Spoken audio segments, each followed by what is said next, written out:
अस्सलाम वालेकुम, welcome to my YouTube channel. So दोस्तों, ड्रामा सीरियल जान निसार का जो कि एपिसोड 46 है, इसके अंदर क्या कुछ होगा कंप्लीट वीडियो आप लोगों के साथ शेयर करूंगी। शेयर करने से पहले आप सबसे एक छोटी सी रिक्वेस्ट करूंगी, जल्दी इस वीडियो को लाइक कर दे, चैनल को सब्सक्राइब कर दे और बेल आइकन को प्रेस कर दे ताकि इस तरह की मजीद वीडियोस आप लोगों के पास पहुंच सके। जी हाँ दोस्तों, जैसा कि आप सब जानते ही होंगे, अब फराज जोन से अब उसको हकीकत जोन सी है दुआ की मालूम होगी है और दुआ को जैसा कि मालूम होगी है कि अब जो कि सरफराज है वो उसका बहनोई है और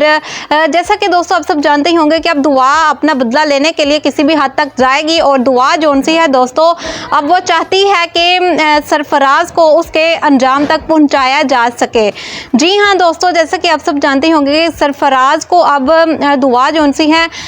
धमकियाँ भी देने की कोशिश कर रही है और कहती है कि मैं तुम्हें मीन्स के